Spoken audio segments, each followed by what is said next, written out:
Hello. How are you? Very well, thank you. Good. Just come to have a bit of a nosy, really. All right. What Barry. Oh, Lee. Hi, Lee. I'm Lee Dave. Nanton's place, nice to meet you. What's your name? Dave. Dave. Yeah. I'm just passing. Yeah, he's passing through.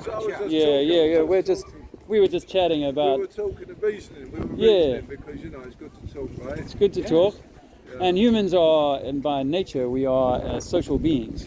And so we haven't done a lot of socializing in the last few years. It's important that people can come together and embracing that again. Because we're divided and conquered in the way that the system is at the moment. And so people need to come together, color, nationality, whatever, all of these things, and realize that we have one, there is only one source, one creator, and that source intended for us to come and have a beautiful experience as brothers, not fear each other and have to stand 6 foot from each other and all that sort of stuff.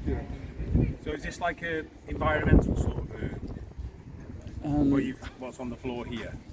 When you say environmental, what do you mean? It's in reference to, is it in reference to rising sea levels or? No, it's that the sea level is level. Like we have one sea level on Earth. I don't know if you know that, but all topographical maps use exactly the same sea level. Yeah.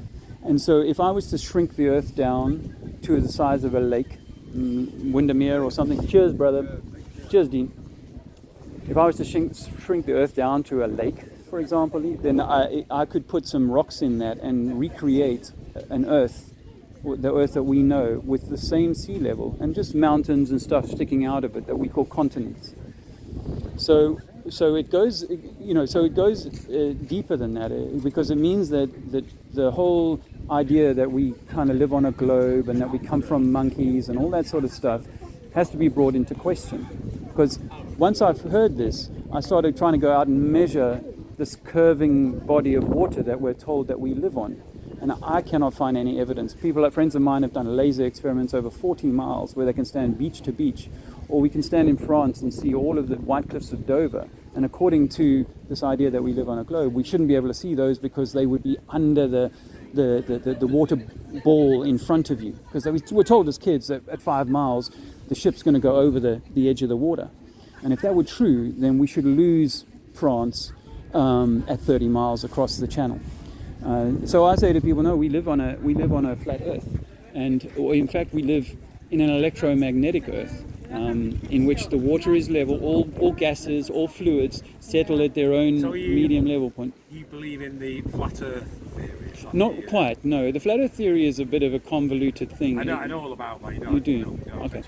I've gone further than that. All it is we Cheshire East CCTV have noticed that you were doodling on the floor, and they've just asked me to come over and just check everything's fine, and you've got every right to do so. It's chalk, it'll wash away. The next rain, it'll be gone.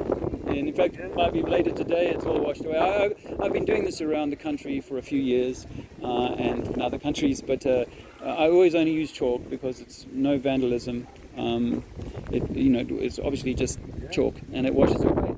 And I've got nothing rude or harsh or unkind. All I'm trying to do is spread truth to people and say, hey man, we are far more important than our education, perhaps even our religion wants us to think. If this is true, then it means that the moon landings were faked. It means that the ISS, the International Space Station, is a Hollywood production. It's not real. Even my friend Tim Peake didn't actually, when you see his interview on Channel 4 when he's up in space. So are you disputing whether he went to the ISS or not? Or? Yeah, I mean the ISS is either... Because we do track the rockets as well, don't we? We can track them into space, so we know that they go there, we know that that's what they're doing. Well, if this is true, and the water is level, and they've kind of created a globe Earth over the last 100 or 200 years for us to believe in, and their ability to create the software that would tell satellite engineers, and I've spoken to people who work in these industries, and they receive data. But that data set could be created by me in a back room and then fed to them and say, this is the data of the rocket. But when we look at a rocket launches from Cape Canaveral, we see that the rocket goes up, and then after about 20 miles, it starts to do a parabola, and it starts to kind of dip like this, and we're told that's because it's going around the curve of the Earth. But it could also be that they're landing it into the Bermuda Triangle, which no one really can go into, and they're dropping it in there and then collecting it. And then when they're in space, they're either doing